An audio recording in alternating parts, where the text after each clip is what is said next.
జై శ్రీమన్నారాయణ. ఈరోజు మనం కొంచెం ముక్కోటి ఏకాదశి లేదా వైకుంఠ ఏకాదశి అంటే ఏమిటో, దాని ప్రాశస్త్యం ఏమిటో కొంచెం చూద్దాం. వైకుంఠ ఏకాదశి అన్న ముక్కోటి ఏకాదశి అన్న ఒక్కటే. సూర్య భగవానుడు ధనుస్సు రాశిలో ప్రవేశించి మకర రాశిలో ప్రవేశించేలోగా వచ్చే ఏకాదశి. ఈ ఏకాదశి చాలా గొప్పది. ఈ ఏకాదశి 3 కోట్ల ఏకాదశులకు సమానము శ్రీమన్నారాయణుడిని ఆ రోజు దర్శించుకుంటే అని చెప్పారు పెద్దలు, ఆచార్యులు. అంటే సూర్యుడు ఉత్తరాయణానికి మారే ముందు వచ్చే ఈ ధనుర్మాసంలోని ఏకాదశి, శుద్ధ ఏకాదశి, దీనినే వైకుంఠ ఏకాదశి లేదా ముక్కోటి ఏకాదశి అని అంటారు. ఈరోజు దేవాది దేవుడు శ్రీమన్నారాయణుడు తాను నివసిస్తున్నటువంటి, అంటే ఎక్కడా నివసిస్తాడు, మనం ఒక ఎబోర్డ్గా అనుకుంటాం వైకుంఠాన్ని. ఆయన ఎబోర్డు వైకుంఠం. ఆ వైకుంఠంలో ఉత్తర ద్వారాలన్నీ తెరుచుకొని స్వామివారు బయటికి వచ్చి సర్వ దేవతలకు మానవులకు దర్శనం ఇస్తారు. ఆ స్వామివారు అలాగనే భూమండలానికి కూడా వచ్చి ఆలయాల్లోన ఇతర ప్రదేశాలలో కూడా ఉత్తర ముఖంగా ఉండి అందరికీ దర్శనాలిచ్చి భక్తులను తరింపజేస్తారు అని మన హైందవుల నమ్మిక, విశ్వాసము, వాస్తవం కూడా అదే. శ్రీమన్నారాయణుడితో పాటుగా మాత మహాలక్ష్మి, ముక్కోటి దేవతలకు కూడా భూమండలానికి వచ్చి భక్తులను వైష్ణవాలయాలలో ఉత్తర ద్వార దర్శనం ద్వారా తరింపజేస్తారు అందరికీ. అలాగే ఇతర ప్రదేశాలలో కూడా ఆ విష్ణువు ఉంటాడు కాబట్టి, ఆ విష్ణువే నారాయణ యొక్క అంశ కాబట్టి అందరినీ తరింపజేస్తారు అని మన విశ్వాసము, నమ్మకం. శ్రీమన్నారాయణుడు గరుడు వాహనుడై మాత శ్రీ మహాలక్ష్మీదేవితో కలిసి ముక్కోటి దేవతలు భూమండలానికి వచ్చి భక్తులను తరింపజేస్తారు గనుక, అందరికీ దర్శనం ఇస్తారు గనుక దీనిని ముక్కోటి ఏకాదశి అని కూడా అంటారు. వైకుంఠం నుంచి వస్తాడు స్వామివారు గనుక వైకుంఠ ఏకాదశి అని కూడా అంటారు. హైందవ ఇతిహాసాలు చూస్తే, పురాణాలు చూస్తే ఈ ముక్కోటి ఏకాదశి చాలా ఘనమైనది. ఈ ఏకాదశి నాడే మహాలక్ష్మి ఉద్భవించారని, హాలాహలము ఉద్భవించిందని, అమృతము ఉద్భవించిందని, అంటే అమృతము ఉద్భవించిన రోజు, హాలాహలము ఉద్భవించిన రోజు, మహాలక్ష్మి ఉద్భవించిన రోజు కూడా ఈ ముక్కోటి ఏకాదశి నాడే అని మన శాస్త్రములు చెప్తున్నాయి. కొన్ని ఇతిహాస గ్రంథాలు చూస్తే శ్రీకృష్ణ భగవానుడు భగవద్గీతను అర్జునునికి ఉపదేశించింది కూడా ఈ ముక్కోటి ఏకాదశి నాడే అనే విశ్వాసం కూడా ఉన్నది. కొన్ని శాస్త్రాల్లో వేరేగా ఉన్నది. ఈ ముక్కోటి ఏకాదశి నాడు ఉపవాసం ఉండాలి. ఉపవాసం అంటే అల్పాహారం తీసుకొని దేవుడికి దగ్గరగా దేవునిపై ధ్యాసతో ఉండాలి. వైష్ణవాలయాలను దర్శించుకొని స్వామివారిని ఉత్తర ద్వారం నుండి కానీ లేదా ఇతర ఏ ద్వారాల నుంచి కానీ స్వామివారిని దర్శించుకోవాలి. మనసా వాచ కర్మన స్వామివారికి ప్రణమిల్లాలి.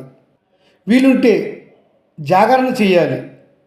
మర్నాడు వరకు ఉపవాసంతో ఉండాలి. అప్పుడు ఉపవాసం తీర్చుకోవాలి. అది ద్వాదశి ఉపవాసం అంటారు. ద్వాదశి నాడు ఉపవాసం తీర్చుకుంటారు. విష్ణు పురాణం మరియు పద్మపురాణం లాంటి గ్రంథాలను మనం పఠిస్తే అందులో ఈ ముక్కోటి ఏకాదశి గురించి ఉన్నది. 2 రాక్షసులను విష్ణువు సంహరిస్తాడు. వారు కోరుతారు, మాకు మీ వైకుంఠ ఆలయ దర్శనం, మీకు ఆ వైకుంఠము ఇష్టం కనుక ఆ వైకుంఠంలో మీరు ఉన్నప్పుడు మాకు దర్శనం ఇవ్వండి అని వారు కోరారు. భక్తులయ్యారు. అందువల్లనే ఉత్తర ద్వార దర్శనం ద్వారా వాళ్ళకి దర్శనం కలిగించాడు శ్రీ మహావిష్ణువు. బ్రహ్మ వైవర్త మహాపురాణము, భాగవత మహాపురాణము, ఇంకా పద్మపురాణములు చూస్తే మురా అనే రాక్షసుడిని శ్రీ మహావిష్ణువు సంహరిస్తాడు శక్తి యొక్క బలం తీసుకొని. మురా అనే రాక్షసుడిని సంహరించడానికి శక్తి అంటే పార్వతీమాత సహకరించింది. కనుకనే ఆ పార్వతీమాతకు ఏకాదశి అనే నామము కూడా ఇచ్చాడు శ్రీ మహావిష్ణువు. శ్రీ మహావిష్ణువు అంటే శ్రీమన్నారాయణుడు. విష్ణువుకి, శ్రీ మహావిష్ణువుకి, శ్రీమన్నారాయణుడికి భేదము ఉన్నది, అది తెలుసుకోవాలి. వైష్ణవులకి ఇతిహాస గ్రంథాలు పఠించిన వారికి తెలుస్తుంది. శ్రీ మహావిష్ణువు, శ్రీమన్నారాయణుడు ఒక్కటే. విష్ణువు అంటే శ్రీమన్నారాయణలోని ఒక అంశం, విష్ణువు శ్రీమన్నారాయణలోని ఒక అంశం. శ్రీమన్నారాయణలోనికి అంశాలు 3 ఉన్నాయి. ఒకటి, విష్ణువు విశ్వాన్ని రక్షించేవాడు, బ్రహ్మదేవుడు విశ్వాన్ని సృష్టించేవాడు, 3 శివుడు లేదా రుద్రుడు సృష్టిని అంతము చేసేవాడు. ఇలా 3 రూపాలతో ఉంటాడు శ్రీమన్నారాయణుడు. అందులో శ్రీ మహావిష్ణువు రూపము విష్ణు రూపము. విష్ణువే సత్వగుణ సంపన్నమైన రూపము అని మన శాస్త్రములు చెబుతున్నవి. ఈరోజు ఉపవాసం ఉంటే మిగతా అన్ని ఏకాదశుల్లో కూడా ఉపవాసం ఉన్నట్లుగానే భావించాలి అని ఋషులు చెప్పారు. ఉపవాసము అంటే మన హైందవ ఇతిహాసములు, పురాణములు, ముఖ్యంగా వేదములు, ఉపనిషత్తులు దానిలో ఏం చెప్పారంటే ఉపవాసం గురించి అత్యంత తక్కువ ఆహారము తీసుకొని జీవనము నడవాలి కనుక తీసుకోవాలి. ఆ దేవుడి సన్నిధిలో లేదా మనసులోన ఆ దేవుడికి దగ్గరగా ఉండాలి. అదే ఉపవాసము. ఉప అంటే దగ్గరగా, వాసము ఉండటం, దేవునికి దగ్గరగా ఉండటం. ఎక్కువగా భోంచేస్తే వారు దేవుని పైన ధ్యాస లేకుండా ఉంటారు అనే ఉద్దేశంతో ఋషులు ఏర్పాటు చేశారు దీనిని. ముఖ్యంగా బియ్యముతో తయారు చేసినటువంటి పదార్థాలను ఈరోజు ఉత్తర భారతదేశంలో కానీ దక్షిణ భారతదేశంలో కానీ తీసుకోరు. ఎందుకంటే బియ్యములో ముర అనే రాక్షసుడు దాక్కుని ఉంటాడు. ఈరోజు ముర అనే రాక్షసుడిని సంహరించడానికి శ్రీమన్నారాయణుడు శక్తి అంటే పార్వతీమాత యొక్క శక్తిని కూడా తీసుకొని అతడిని సంహరించినప్పుడు అతడు మొదట బియ్యంలో దాక్కుంటాడు. అందుకనే ఈ పవిత్ర దినాన కానీ ఏ పవిత్ర దినాన కానీ ఉపవాసం ఉన్నవారు బియ్యాన్ని ఏ రూపంలో కూడా మార్చి కూడా తినరాదు. బియ్యము జావ చేసుకొని కూడా తినరాదు. వేరే పదార్థాన్ని కొంచెం భుజించి ఆకలి తీసుకొని దేవునికి దగ్గరగా ఉంటూ అతని భక్తిలో ఉండాలి అని చెప్పుకొచ్చారు. అదే ఉపవాసము. ఉపవాసము అంటే ఏమీ తీసుకోరాదు అని కాదు.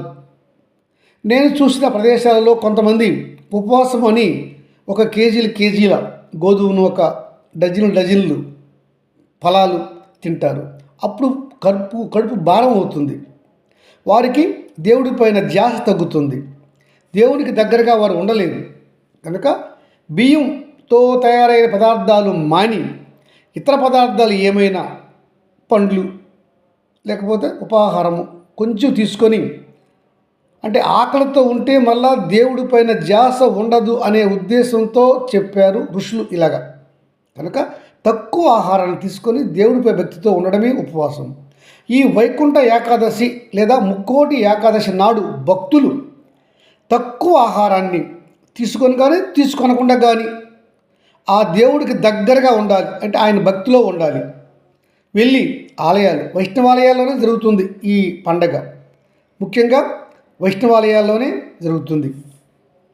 వెంకటేశ్వర స్వామి వారి ఆలయము, శ్రీకృష్ణ పరమాత్మ ఆలయము, శ్రీరామచంద్రుని ఆలయము, ఇంకా శ్రీ కూర్మనాథ ఆలయము, శ్రీరంగనాథుని ఆలయము, ఇలాంటి వైష్ణవాలయాలు.